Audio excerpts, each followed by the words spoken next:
Hello, everyone, and welcome to our weekly TV show, My Spiritual GPS.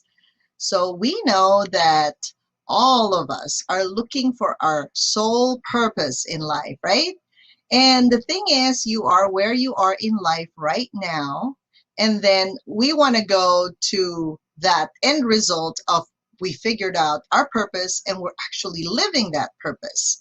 And in the meantime, unfortunately, we encounter so many trials and challenges along the way. And sometimes we want to just like get rid of all those challenges and get to the end of it, right? But that's the journey of life. And that's the GPS of your spirit, is your God positioning system, so to speak, your ability to find through all the challenges in your life the golden nugget, right? Like the golden nugget at the end of the rainbow. And so we always come up with topics for you that actually would really make you feel like it's not that bad. You can keep on going, and eventually you're going to find your freedom, your ability to resolve what it is that is this nagging thing that's bothering you. So today we have a very, very special guest that I've invited just for you. Her name is Miss Deb Battersby. Okay. I call her Deb because I met her actually at a mastermind event in Utah just in April. So I want to share with you her credentials first, because then you're going to be like, oh my God, I want to talk to her. So she's a speaker, she's an author and a success coach, and the creator of Freedom Point System, right? So as an in-demand speaker on business success formulas and extreme personal achievement, Deb has spoken to thousands around the globe from New York City to Sydney. So Deb and her company, it's Success Matrix International, they're dedicated to accelerating the success and enhancing the quality of life of its global clientele. Remember, she's global. Now, Deb works with diverse and dynamic individuals and organizations, from those facing abrupt change to those that are spearheading it. So she's known for her innovative techniques and dramatic results. Deb has helped thousands achieve their goals and transform their lives using her Freedom Point system. She is a master practitioner in the field of neurolinguistics, neuroassociative conditioning, as well as a certified hypnotherapist. She is also a distinguished elite master trainer with Tony Robbins, Robbins Research International. So if that's not enough for you to listen to this beautiful lady, I don't know what is. So, so let's give a hand to Deb Battersby. Hi, Deb. Hey, welcome to the show. How are you? I am fantastic, and I am so honored to be sharing this space with you. I love the work that you do and the number of people you're reaching out to, and I'm thrilled to be able to, connect with your audience and share some insights that hopefully will add to their brilliance already and help them have an even more extraordinary life. Oh, perfect. So I wanted to know a little bit about this Freedom Point. I know that's the approach that you take. So can you share with us a little bit of that? Sure. In the Freedom Point model, what I learned a long time ago is that probably 90 to 95% of our behavior, everything we do every single day, the things we say, the things we think, the actions we take, are based on habitual programs. They are programs that are deeply etched in our nervous system. They have very strong, secure neural pathways that go straight to the brain to activate how we show up in the world, regardless of what's going on around us. So if we are a combination of about 95% of our habitual habits, and we want to go to the next level, we have to figure out which of the habits or patterns that we're running is actually creating a limitation. And so when I discovered the Freedom Point elements, I was looking at, okay, number one, how do we identify the patterns that are actually creating the blocks? How do we connect with them and communicate with them? And then how do we actually release or transform them? You mentioned that I've been, very deeply immersed in the Tony Robbins environment for almost 30 years now. And I've been to hundreds of seminars. And I always was fascinated with those people that would come and they would have this immersive experience and they would be transformed and they would leave the event and their lives would never be the same again. They would be exploding to the next level.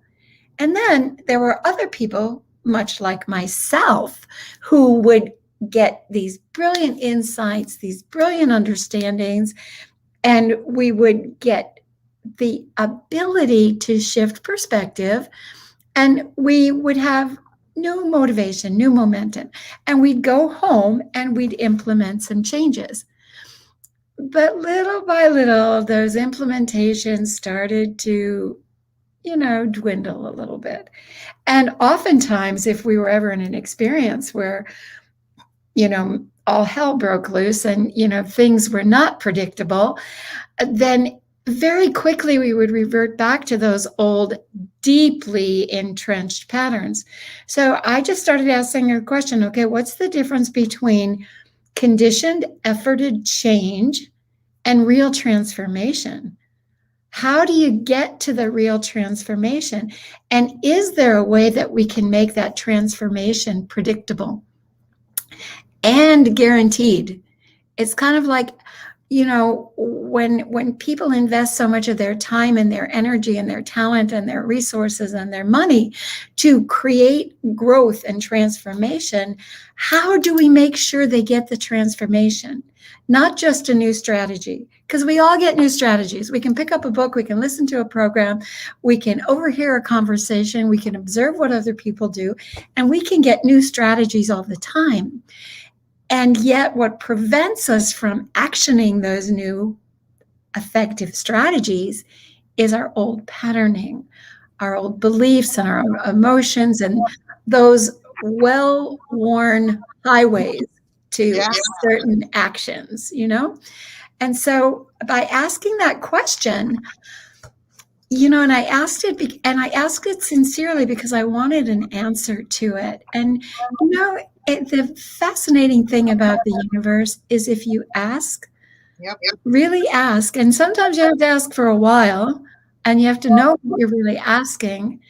But when you ask, somehow or other, it gets delivered to you. And so in asking that question, I believe was the setup to the insights that were then delivered to me. And it's kind of crazy because it began with a minor car accident where it wasn't anything horrendous. I didn't even go to the doctor, although I probably should have. But what happened was after the accident, my car was hit from the passenger side and it really destroyed my car.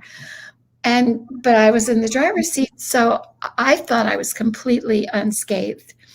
And then a few hours after the accident, the whole right side of my body goes into spasm, including my brain. And I could feel my brain spasming.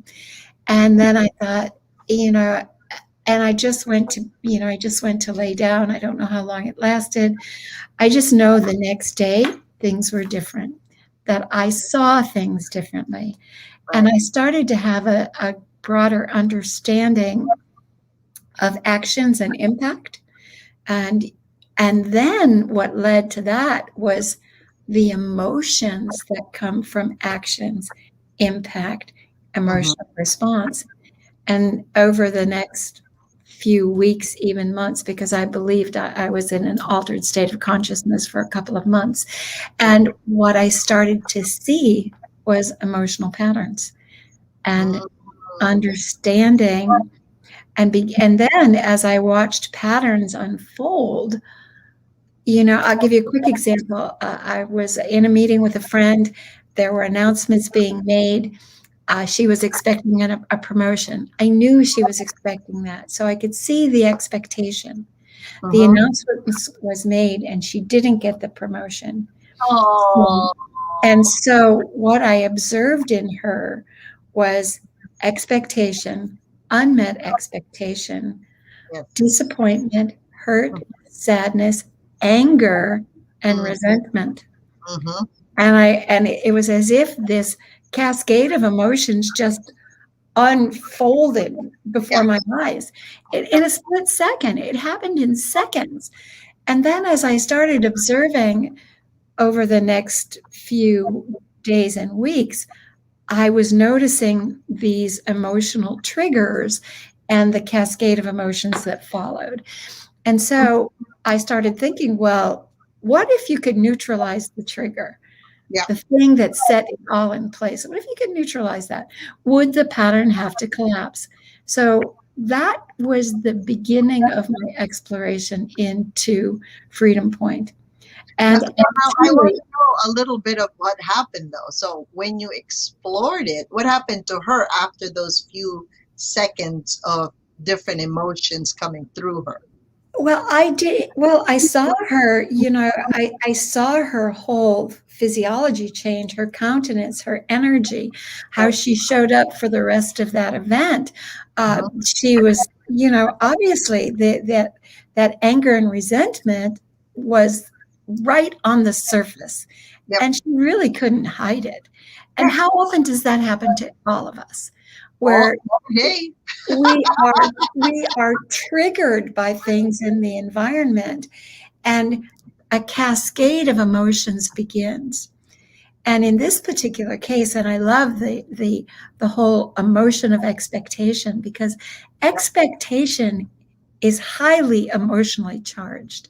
And Mm-hmm. so the way we disappoint ourselves most often is to set expectations of how things are supposed to be and how they're supposed to look and how we're supposed to be and what we're supposed to get and what we're supposed to do and what's right and what's not right, et cetera, et cetera, et cetera. Yeah. So in essence, it was just in the beginning for me, it was observing. It was the observing, circumstances, triggers, and what happens with that emotional trigger and how many other emotions would evolve from Right. that one experience, because Right. it's not just one thing, it's a cascade of things. Mhm. And so then I started to realize, okay, that these emotions are complex, and Mhm. that and but they're immediately reactive. And we also do know that if you focus on something, you can shift your emotion. But if you Mhm. react to something, that's a reactive emotion. Right. The beautiful thing about all emotions that I discovered, and what's so much about what I want to share with your audience today, is that every emotion is intelligent, Mm. intentional, and Mhm. informative. That every emotion comes to serve. Even your disappointment, even your frustration, your anxiety, your depression, your worry, your guilt, your shame, your anger, your hatred, all of it, all Yeah. of it, all of it is intelligent communication. All of it is designed for your guidance. And I love how you talk about your whole, God guidance system, your emotional guidance. And emotion is somehow an expression, a physiological expression, a vibration, a chemistry that occurs in the body as a result of filtering millions of bits of information that are coming at us all the time. And I wanted to share my input on the anger, frustration, disappointment. So all of those actually are usually contained in the liver, which is a very big organ on the right side of your rib cage underneath, right? So when you take that anger, frustration, disappointment, it's the very first organ out of the five different organs in Chinese medicine. So you can relate to how this works, right? So if we don't have a good structure, so to speak, unfortunately, Mhm. right? Because that's liver. Liver is about the structure, it sets things up for us. The opposite of those emotions actually is patience. So look at that, right? So are you reactive, getting triggered? Is it a possibility that your liver needs some attention? Meaning to say, you know how people do detox, right? Yeah, yeah, They yeah. do some fasting, or they eat like green juice, drink green juice or green vegetables. That would help support you physiologically if you're having to notice. Because I noticed this in myself when, you know, how when you have a focus project, right? I got to get this done. And then, of course, your kids, your husband, somebody just comes in and, Mom, I really need this. As And someone you're like, is that really that important compared to this project that I'm about to finish? That I have a deadline at this time, right? So anger, irritation, frustration happens also energetically when the boundary you've set is violated. exactly. Oh And my God. and I love that you share that because that's exactly what the communication is. Your boundaries have been violated. And the Mhm. anger is usually a message that you need to get clear on your boundaries. You need to reestablish them. You need to reset them. And anger usually is a signal to take some action because what's going on is not appropriate. It is not good for you. It's not healthy for you. And your body is telling you, your emotions are telling you, this is not okay. And so if we begin to look at all of these emotions as messengers, Yes. and so much because the work that you do, the medical intuitive nature of your work, it's Mhm. that every organ is giving you information. Something's not right here. Yeah. That they're messengers of of stress or lack of equilibrium.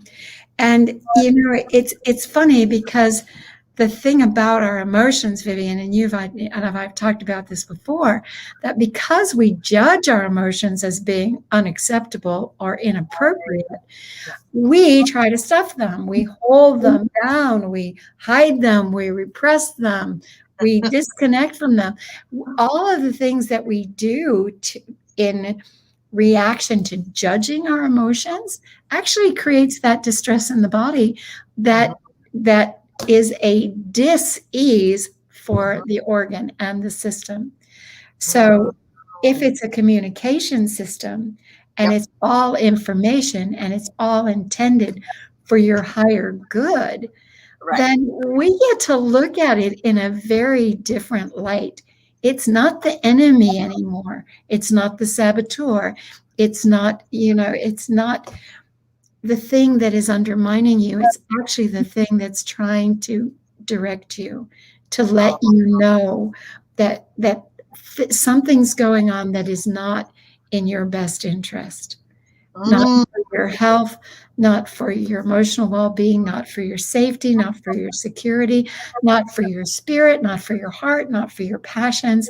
So if we think of our emotions as pure communication, and I like to think of them as pure communication from the universe. Right. The intelligence of the universe is saying, look, I need to talk to you, but you don't know how to understand what I have to say. And you're not on the same phone call with me, and we're Yeah. not on the same frequency, and we don't even speak the same language. So I'm going to call you through your emotions. I'm going to connect Oh. with you through your emotional response, through your Right. emotional experience. And I love that because and Vivian, you're a master at this, that every system in the body is genius. Mhm. Everything is genius. If you think you can improve on the respiratory system or the immune system or the endocrine system, I dare you to give it a try. And so if the systems are all flawless, and when Mhm. they're healthy, they're flawless. They are Yeah. divinely designed and engineered for our highest good, for survival and thriving. Now, Yes. in my opinion, our emotions, we talk about the guidance system, it's a system. It's one of the body's systems. And if that's the case, why wouldn't that system be as flawless as the nervous system? Exactly. You know? Exactly. So, okay, engineered, divinely exquisite. We couldn't improve upon it in a million years. We, we've evolved into this. So if every system is pure genius and it knows how to help you thrive, then if we look at this guidance system, this communication system that allows us to filter millions of bits of information per Mhm. second, Yep. without a thought, our whole body is the receiver. The whole body is calibrating. The whole body is assessing and responding. Awesome, awesome. So what we'll do, let's have our Q&A. So I'm gonna post that. Get for those of you watching, again, this is Miss Deb Battersby. She is our Freedom Point Success Coach, and I wanted to bring up, I think one of our audience, Vienna Dunham, who's also our emotional code practitioner, has a question. All right, so I'm gonna bring her to the stage so that you can address her questions, right? And I think she went through a little bit of a challenging morning, so this is perfect. Hi, Vienna. So, what's your question, darling? Well, first of all, I wanted to make a comment that I had the privilege of meeting Deb at the same time that Vivian did. And I really took to heart what you said about emotions are neutral. They are always good. They have a message, and we would do well to listen. So one of my tools in emotion code, and another tool that I use that's related, had at the top of the chart negative emotions, and then at the top of another chart positive emotions, and negative beliefs. And so I have applied your concept in my work, and now I explain. I don't just shift it, I also take the time to explain to people, because you really made a believer out of me. And I just say, this says at the top negative emotions, but I want to challenge you to think that everything is just what you said. Everything is a communication thing for your benefit. And it is really, it kind of takes people aback at first, but I just wanted to thank you for that incredible message. And then my question is, as my clients are shifting their reality, so we have several ways that we release the trapped emotions, all for our good, right? All had a message. Then is there something you'd recommend for them to be alert? Like, one, I'm thinking, is there something they could include in their morning routine that would put them in that space of, I'm going to welcome all the messengers from within my body that come to me each day? And then also a kind of a quick diffuse tool. So they recognize something, a way of shifting. So if you have any tools that our listeners today can hear. I love that. And I think part of it is, and I love what you've already said, Vienna, which is a perfect tool. And that is just to be mindful of the messengers, and that, to me, it's to be mindful of the messengers without judgment. Okay. And if that is all that you set as an intention every day, you will have a very different experience. So the messengers are the frustration, the anger, the disappointment, the hurtness, the sadness, the depression, the lack of motivation, the disinterest. I don't care what it is, it's a messenger. And that messenger, and if you'll be still for a moment, say, and I love what you said also, be mindful and open. Just be open to the messenger. Be open to the messenger. It's kind of like, that old expression, don't shoot the messenger. I think when it comes to these lower vibration emotions, because they don't feel good, we shoot the messenger. We try and shoot the messenger. Like, this is a bad messenger. Let's kill it now. But no, it's not true. So it's kind of like, Be open to the messenger. Don't shoot the messenger. Ask the intention. And I know that this took a bit of practice and retraining, even for me, is when I'm feeling something, is to be quiet with it for a moment and just ask, what do you want for me? What do you want for me? And, sometimes you ask that question, be deliberate and be persistent. What do you want from me? Now, you don't always get the answer in a split second. It's kind of like sometimes you're thinking, oh, what's the name of that actor that starred in that movie that we love so much? And then 3 hours later, the answer drops in, right? Sometimes it happens that way. So we need to just be open to the messenger and just ask, what do you want from me? What do you want from me? And there's a series of questions and protocol that we go through in the Freedom Point structure, the framework, and the beautiful thing is in Freedom Point, we work directly with the subconscious to create immediate transformation. And you can still use some of these resources for yourself by asking the question. And once you ask the question, let it go. Let it go. What do you want for me? Because if you dwell on it and you're back into trying to control things, just ask the question and let it go. And by the way, anytime we're trying to control anything, that's a signal that we're not trusting the outcome. It's also a signal of fear. So all of us who are control freaks or recovering control freak addicts, just know that at the base of that is a fear that it's not going to go the way you want it to, unless you take charge and drive the outcome you want, right? So every single thing we do, every habit we have, every pattern we run is held in place by an emotional construct. And that is the essence of a Freedom Point. Discover the emotional construct, resolve that construct, release it, or upgrade it. Can you give an conscious example is of that? brilliant. Emotional construct is a new wording for me. An example. Well, it's kind of like energetically, we hold things in place energetically. They're patterns because they're a construct. They have a formula. A pattern is a structure. It's not a one thought. It has a structure of thinking, believing, feeling, and acting. And so there is an emotional component that holds that pattern in place.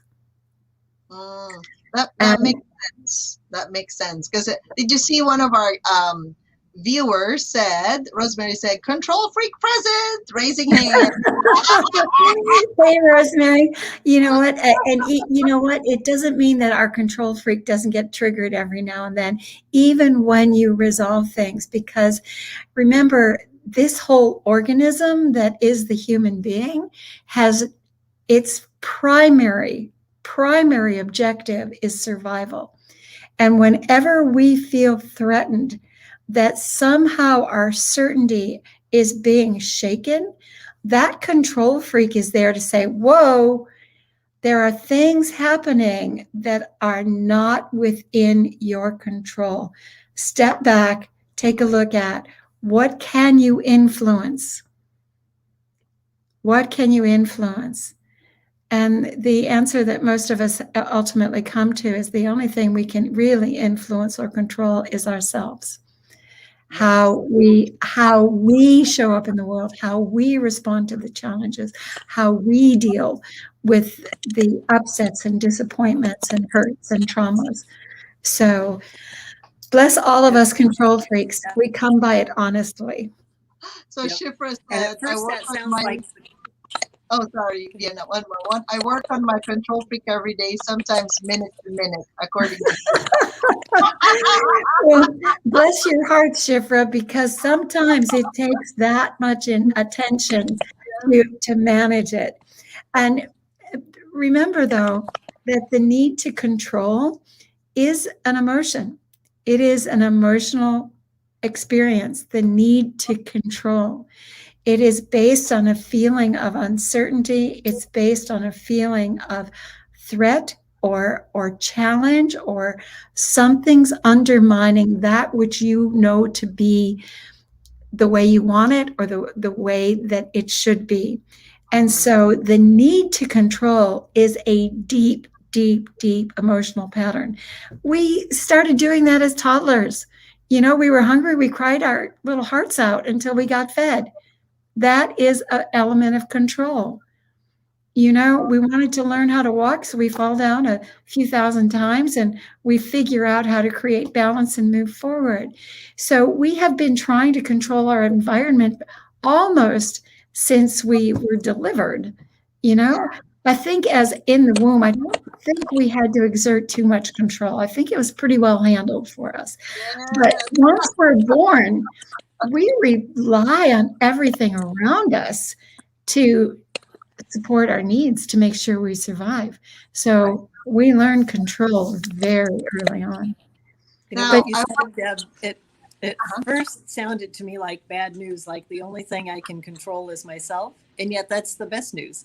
I can control myself. I really do have that. And one of my favorite little exercises is like when you say notice a particular feeling and not judge it. And so I pretty routinely have to talk to my conscious front brain, and say, conscious mind, excuse me, I'd like you to pretend you're a puppy and sit right here beside me. And stop. Or whatever. So I put the definition of control that has helped me a lot. Control means start, change, and stop. So when I'm trying to control me, my emotion, especially the negative ones, right? I go, where did I get this again? Because somehow I responded to something, right, outside of me. So that started. Now I can change it or I can stop it at that point. So when I get angry or frustrated, I have my little tools, right? I walk outside in nature. You guys see me a lot, Facebook living, doing some walking. I'm nature walking because I am moving my emotions through my body because I don't want it stuck there, right? So if you keep on getting angry and frustrated, eventually your liver will have an incapacity to detox. It's going to be very inefficient, which is not very good when your liver is not working. Everybody, you know that, because the liver, not just in food, right, as far as the digestion and then getting rid of all the things that we needed to process, but it's also responsible for your boundary setting, right?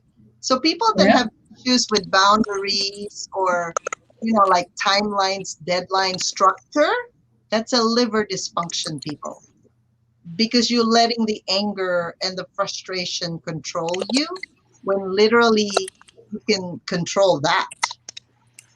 Does that Thank help you you? both so much. That is brilliant.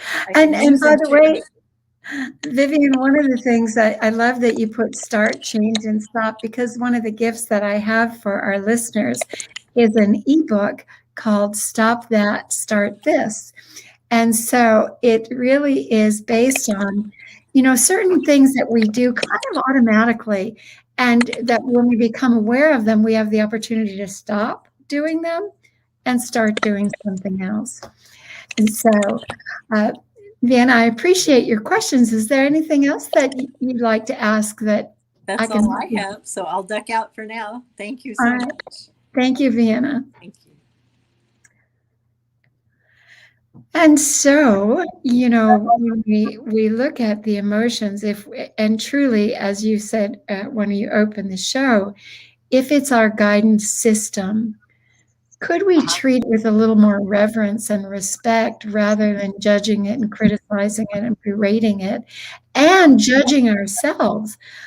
One of the things that I've discovered in, all my years of research is that when we judge certain emotions as being bad or wrong, and we feel those emotions, and we can't seem to stop feeling those emotions, then we judge ourselves as being bad and wrong. Wow, that's big.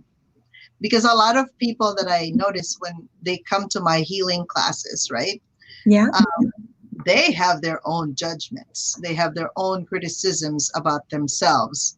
And it's either they heard it from a parent when they were little. In Mm-hmm. fact, one of our participants in the heart class last weekend, she was saying that a 3-year-old boy, right? Her was that her nephew? Yeah. Um, he was like so like he would say, I'm bad, I'm bad, I'm bad. Like he was telling himself because he heard it from an adult. So that becomes Exactly. judgment now because he heard it so many times, he believes it. And so now when he thinks he did something bad, he would chastise himself. Can you see the issue there of a little kid? Like how would Oh, that yeah. show up as an adult? Well, I think, Vivian, I'm not sure if we talked about it today or if this was one of our earlier conversations, but, the subconscious really doesn't have a filter in the earliest ages of our life. And I think most scientists will say up to about age 7 or 8, that we don't have a fully developed conscious mind to even filter the information that we're given. So the subconscious receives everything as factual, everything. The the supportive to the unsupportive, to the kind, to the unkind, to the true and the untrue. So the subconscious it's just this big canvas, and whatever's thrown at it just gets to stick there. And so, and it really is that true. You've heard that expression about throwing spaghetti against the wall. Well, the subconscious is the wall, and everybody's throwing spaghetti at it from the time you're, an infant until you start to have an intellectual discernment where you can say, that doesn't make sense, or that's not true. And even that takes a little bit of sophistication to start to question, because oftentimes we accept things from people in authority because we trust that they have our well-being at heart. And even though they may intellectually have our well-being at heart, they don't always understand how their patterns of communication and expression actually imprint. And I love what you said about this little boy, because I was doing a session with a client yesterday, in fact, and that we were talking about that in her business. She's had several significant breakthroughs in her business, but she's now at a new level, and there's a ceiling that it's like she's not comfortable. She's starting to get like anxious. Is it too good to be true? Is it going to fall apart tomorrow? And as we were going into the Freedom Point session, we discovered that there was information called "You Don't Deserve It." And it wasn't I don't deserve it. It was you don't deserve it. And so as we went into exploring this particular pattern, you don't deserve it, Right. I asked her to listen carefully. Was it her voice or was it someone else's voice? And it was someone else. And I said, was it someone in authority or was it a peer? Yep. And she said it was a peer. It was a 6-year-old on the playground. Wow. When she was 6 years old, someone else said to her on the playground, because she had just gotten an award for something, and the other kid said, "You don't deserve it." Now, that was 37 years ago. 37 years ago for her. And she's still holding the emotional impact of those words. But understand, they weren't her words. Yeah, somebody else's. But they were imprinted by someone else. And so we were able to resolve that communication and allow her, like you said, the subconscious loves drama. So the subconscious, so we create a bit of theater where she's on the playground and the other girl gives her these words and she says, no, thank you. And she gives them back to her. Oh, that's beautiful. And so, and the cool thing about the subconscious is, and you know, those of us who do delve into the power of the subconscious and the superconscious, we know that things in the subconscious and superconscious happen instantaneously. There's no timeline involved, that it becomes instant now. And so having given those words back to this other 6-year-old, all of a sudden she was free. And there's space. The space was there. Yep. And the space, and I said, and so what truth emerges in this space? And the truth was that you are deserving of great abundance, as is every human being on the planet. You are deserving of great abundance. And I hope all of you are listening to that, because you are deserving of great abundance, as is every other human being on this planet. It's only allow to receive that abundance that you're even sharing with the audience right now, right? Yeah. So, oh my God. Thank you, Deb. This is so good. So tell them a little bit about this ebook. What are they going to get out of this ebook so that they can share it even with their friends and family? Absolutely. Well, what I love about this little book, it was kind of I wrote it on a bit of a dare. A friend of mine, we were in a mastermind together a few years ago, and so it was thrown out there. Okay, you have 2 weeks to produce an ebook, something that is meaningful to you, that you'd be happy to share with the world for eternity. I mean, okay. I mean, talk about a challenge, right? And it really actually came as an inspiration from one of Wayne Dyer's books, and it was about stop complaining. Oh, okay. And it was like, okay, stop complaining, stop blaming, stop judging, stop berating yourself. It's kind of like, it's I think there's 12 different things in the book that you can stop doing. And the first thing it takes is awareness. So stop blaming and start taking responsibility. That's right. Stop blaming and start taking responsibility. And maybe not responsibility for what has happened, but responsibility for what you want to create. Because you cannot give that responsibility to someone else. You can't. And so that if you stop that and you start this, things radically change. If you stop complaining and you start appreciating, or you stop judging and you start appreciating, we are now talking about a completely different energetic response. That's a reason. That's almost like the universe will give it back to you every single time. Yeah. And, stop judging. My first assignment to you is stop judging yourself. Oh my God, how brutal can we possibly be? We judge ourselves as being so inadequate, so imperfect, so less than, that, we make our heads spin with the number of things that we think we're not enough around. And,